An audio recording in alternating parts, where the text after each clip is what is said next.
It takes courage to question yourself. Yeah.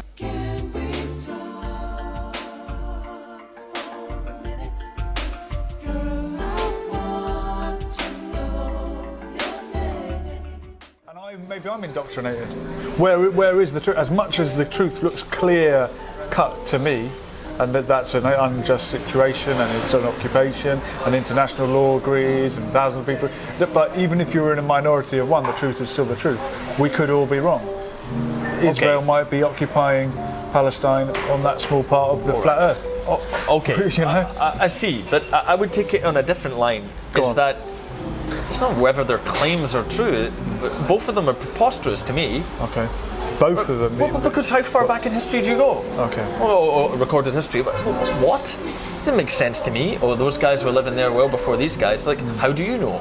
You cannot know for certain. And who was before them? And before them into times when this continent would have moved.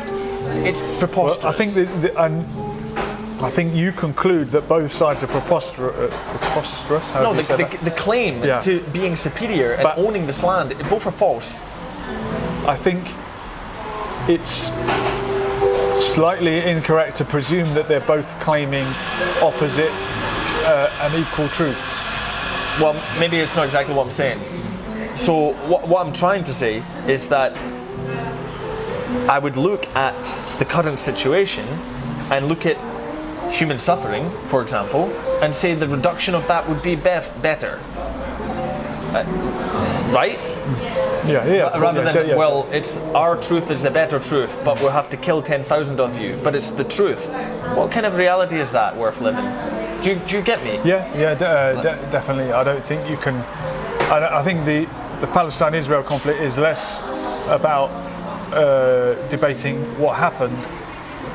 I think both sides agree about what happened. They disagree about whether it was justified.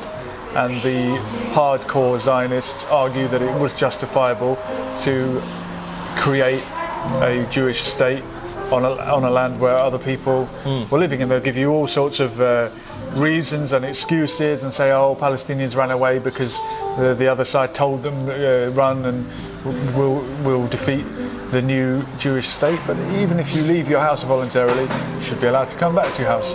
I would say voluntarily. But also within that, there were massacres like Deir Yassin and countless others where villages and towns were destroyed and their inhabitants were driven out. But you're going to have to coexist one day, and it's not for me as a non-Palestinian or non-Israeli to decide what's going to happen there. We can speculate all we want, but it is for the people that live there to decide. And you mentioned Norman Finkelstein. Well, that's interesting. Do you really think so? What if they decide that one side needs to be entirely annihilated and they're successful? We're like, fine. Really? What do we then as an international community intervene? Yeah. Well, I mean, it depends on our morality that we want to live by. Yeah. It really does. Okay. Yeah, so if 51% vote to eat the 49%, that's when we should intervene. Well, it has to be more nuanced, but that's a very crude way of putting it. But again, I hate to use this word, hope. As I mentioned when I was chatting to Bob the Builder, I said I hope that Christians, Muslims, and Jews in the Middle East can live together. And he said, well, we have to stop hoping because it's not going to happen because of radical Islam. I see. And he has a point, and his answer is to create a Christian state in the already Balkanized Middle East. Right. I don't like that answer, but I think it's for the people of the Middle East to decide. Okay, right. Palestine, from river to sea, Palestine, Israel, call it what you like, is under control of the Israeli government. And not every citizen in that region has a fair and equal say in what goes on in that region, and that makes it unfair. Right, okay, yeah.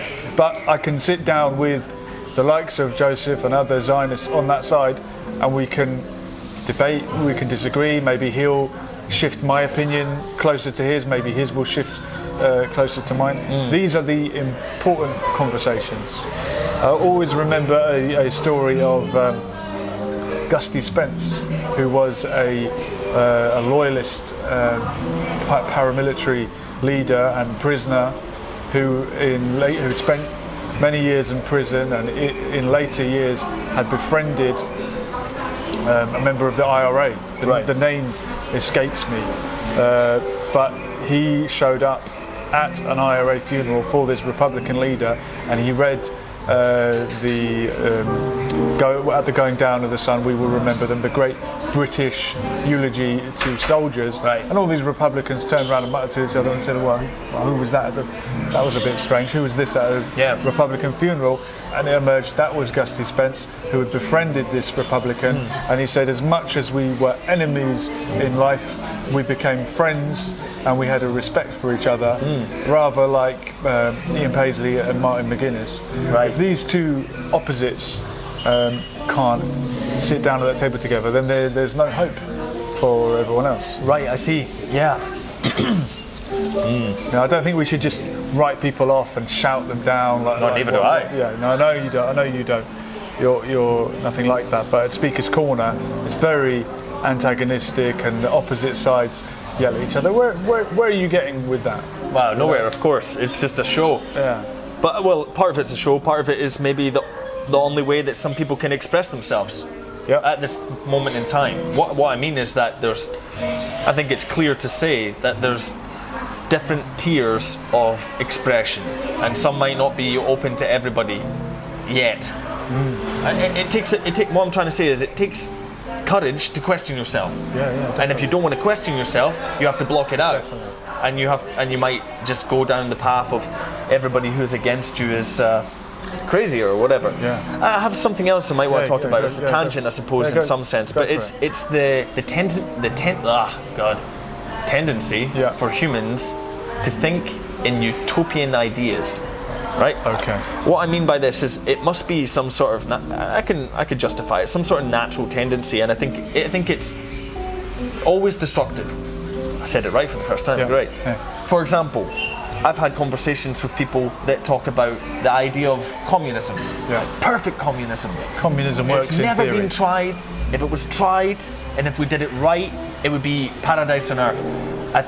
Just my first point. I think this way of thinking is terrible. Okay. I don't even think it's thinking. Okay. Right? The next one, another example, would be conversations I've had with many people in the park that say to me that if everybody became Muslim, the world would be great. Okay. Or if which type of Muslim, or would they practice and then the thing with Sharia law, whatever, they say like, well, if it's never been actually implemented, if we implemented it, it'd be perfect. This time it'll be. Are you sure? This time we'll get it right. Right. So the communism thing, the Sharia law thing, really?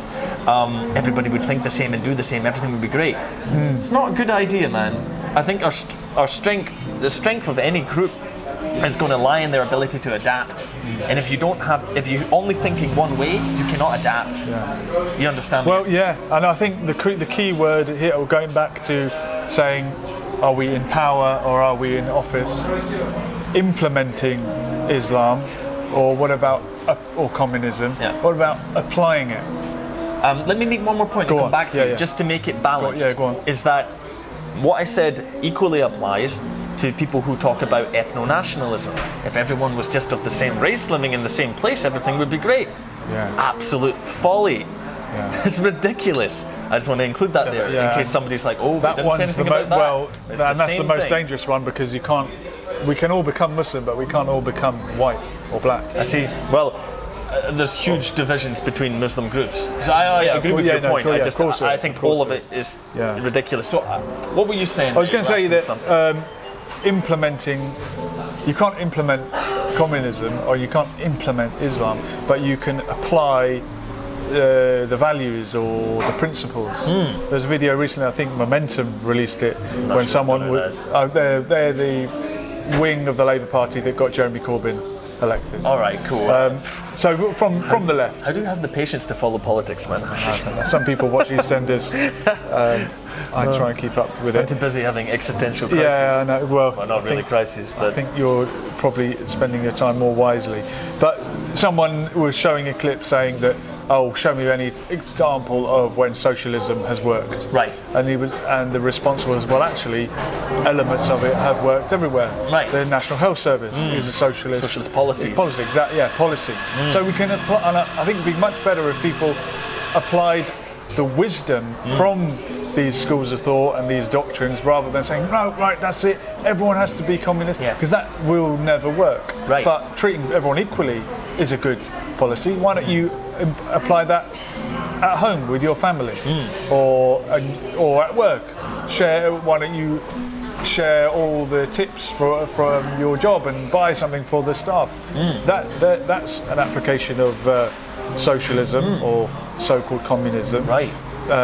In the 70s, my parents went to Israel/Palestine, call it what you like, and lived and worked in a commune, a kibbutz, not knowing the politics or not knowing the situation as well as they might now. They went in search of true socialism or true communism. And my dad said, I went there hoping to find this haven where the real communism or socialism, call it what you like, would be found, but it was mixed with racism and discrimination against the Palestinian people, which obviously left him feeling upset. Very interesting. Just to jump in, very interesting what you said there, because another book I read recently, I mentioned it another time, is The Archetype of Initiation, and he talks about people going on a search for what you just described. He coined it. There's a term for it, and I won't be able to say. I don't think I can say it properly, but it's Communitas. Okay. It's the idea of that when people you find this when people are in situations of danger, usually, or great euphoria, where people come together, they drop these negative preconceptions, and they all work together for a common goal, and it's joyous. People describe it as some of the greatest experience of their life, but these can be in war zones. Very often are in war zones. Like, for example, there's another book called I fucking forgot it. It's, oh dear, no, they'll be angry. It's called Tribe. It's Tribe. It's by Sebastian Junger. I don't know how to pronounce his name. It's a journalist. I might have mentioned to you before. It's a book about primarily why veterans of war miss war. If you understand, not necessarily soldiers, but people. Was an example in there of the siege of Sarajevo, which is really interesting, about how people had a great sense of community and would sacrifice for each other for their survival, and how when things calmed down or whatever, all of that fell away. And it's that feeling that many people are seeking, and if that's at the core of communism, is that, well, I'll sacrifice for you because you sacrifice for me because we're brothers, and that's a great way of thinking. But there's things within the human psyche that are contrary to that, and wise man has said that maybe we're the playthings of the gods because we're filled with contradictory nature. We've got that and this, and they fight. And look at the world we make. It's crazy times. Anyway. Now, another author I want to mention while I remember, Roland Tomassi. You mentioned. Oh yeah. What was the book? Rational Male. Rational Male. Have you read it yet? No, but someone mentioned it to me. Okay, great. I'll give you it. Great. So perhaps you could record it for me in audio book. You want me to read it?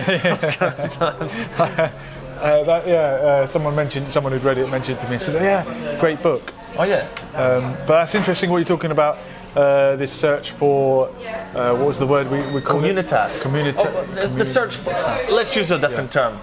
It's brotherhood, you can say. I've heard that war and the war zone can be an aphrodisiac, because you are suddenly determined to reproduce and survive because you think you might die. That's right. At any second. I've heard that also. So there you go. Yeah.